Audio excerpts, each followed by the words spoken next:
कपड़ा बहुत आसान लफ्ज में मैं समझाने की कोशिश कर रहा हूँ ताकि बात समझ में आ जाए आपको। लिबास का माना होता है कपड़ा।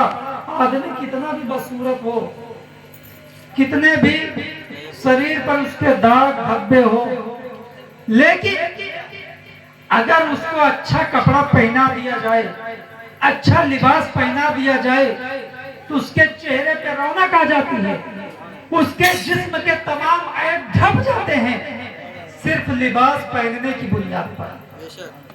तो फरमान यह है कि शौहर अपने बीवियों का लिबास, औरतें अपने शौहर का लिबास। मतलब क्या है? मतलब यह है मेरे मिल्लत के नौजवानों कि अगर हम कपड़ा पहन ले तो जाहिरी जिस्म पर जो दाग धब्बे हो कपड़ा पहनने की बुनियाद पर ढक जाया करता है, ऐब नजर नहीं आते हैं। इसी तरीके से फरमाया गया कि अगर तुम्हारी औरतों के अंदर कोई ऐब नजर आ जाए, कोई बुराई नजर आ जाए, तो शौहर लिबास कहा गया, यानी कि उसके ऐबों पर पर्दा डाले, लोगों के बीच में बयान ना करे, लोगों के बीच में उसे रुसवा जलील ना करे, बल्कि उसके ऐबों पर पर्दा डाल दे, उसके गुनाहों को छुपा दे। अल्लाह फरमाता है कि जो दूसरे के ऐबों को छुपाया करते हैं, मैं मैदानी महशर में उसके ऐब को छुपा दूंगा। और यही हुक्म औरत के लिए है कि जो अच्छी औरत है, नेक औरत है, अगर अपने शौहर के ऐब को जान जाए या कोई बुराई अपने शौहर के अंदर पा जाए तो अपने मायके में खबर ना दे, अपने मायके वालों को अपने शौहर की बुराई ना करे। लेकिन हाल इसका आजकल उल्टा है। अगर शौहर ने शादी का मौका है या कोई फंक्शन है, एक जोड़ा कपड़ा ला करके नहीं दिया तो ये खबर मायके तक चली जाएगी। एक टाइम अगर खाना ना दिया गया तो पास पड़ोस के लोग जान जाएंगे।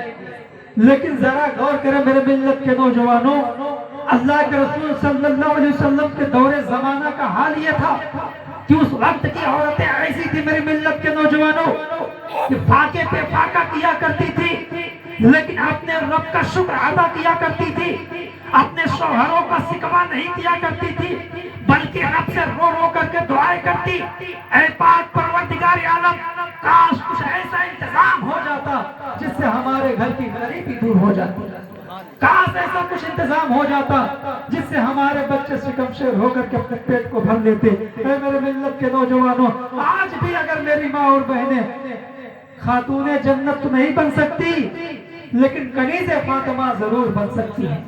अगर सैयदा फातिमा की किरदार अपनी जिंदगी के अंदर उतार ले मेरे मिल्लत के नौजवानों, तो खुदा की कसम कल मैदान महशर जब लगेगा तो सैयदा फातिमा ज़हरा रज़ी अल्लाह ताला अन्हा की जो जमात होगी, उन्हीं जमातों में ये मुक़द्दस शहज़ादियाँ। लेकिन किरदार ही नहीं, औरत का मतलब तो ये समझ लिया गया कि सिर्फ कपड़ा धुल दे, रोटी बना के घर वालों को खिला दे, बस हमारे घर की औरतों ने सोचा बस हमारा काम यही है। नहीं, आपको अल्लाह ने बहुत मकाम अता किया मेरी माँ बहनों। अल्लाह ने वो मकाम अता किया कि फरमाया जाता है कि अल्लाह रब्बुल आलमीन ने औरतों को वो मकाम अता किया कि फरमाया जाता, अल्लाह के रसूल सल्लल्लाहु अलैहि वसल्लम इरशाद फरमाते हैं कि फरमा दिया जाए इस्लाम की मुक़द्दस शहज़ादियों से कि अल्लाह ने उनकी अजमत को, उनकी इज्जत को काबे से भी बुलंद कर दिया है, काबे से भी बुलंद कर दिया गया। जरा बताएं तो काबा है क्या? काबा वो मुक़द्दस घर है जिसे अल्लाह का घर कहा गया। काबा वो मुक़द्दस जगह है कि जब हाजी जाता है अगर काबे का तवाफ ना करे तो हज मुकम्मल नहीं होता।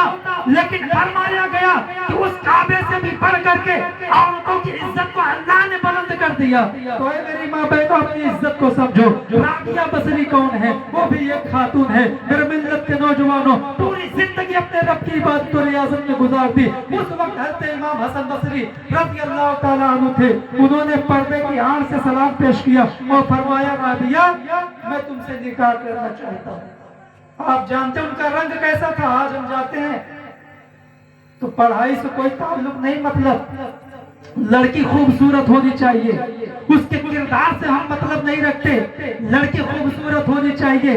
मेरे मिल्लत के नौजवान اللہ کے رسول کے غلاموں کا کردار دیکھو. حضرت امام حسن بصری رحمۃ اللہ علیہ ہیں, رابعہ بصری کی بارگاہ میں جاتے ہیں, فرماتے رابعہ میں تم سے نکاح کرنا چاہتا ہوں. رابعہ کا رنگ جانتے ہیں, سانولا تھا, قد چھوٹا تھا, لیکن آپ نے ایسی خاتون کو کیوں منتخب کیا جبکہ بڑے بڑے رئیس حضرت امام حسن بصری کی بارگاہ میں رشتے کا پیغام دیتے رہے, لیکن آپ نے رابعہ کو کیوں منتخب کیا اپنے نکاح کے بعد جبکہ ان کے پاس تو کوئی دولت بھی نہیں تھی. ان کے جسم پہ جو کپڑے تھے کئی جگہ پہ پیوند لگا ہوا تھا, پھر آپ نے کیوں ان سے نکاح کرنے کا ارادہ کیا؟ حضرت رابعہ بصری سے جب آپ نے کہا کہ میں نکاح کرنا چاہتا ہوں تو آپ نے کہا کہ امام حسن بصری نکاح سے مجھے کوئی انکار نہیں, لیکن میرے کچھ سوال ہیں, ان سوالوں کے جواب چاہیے.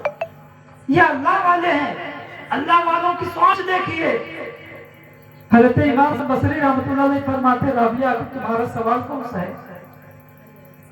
ہم لوگ ہوتے تو کچھ دیر سوچتے کہ ان کا سوال کیا ہوگا, بہت ہوگا, کچھ خرچ کے معاملے میں ہوگا یا دنیا داری کا معاملہ ہوگا, لیکن رابعہ بصری نے کہا کہ امام حسن بصری ذرا آپ یہ بتائیں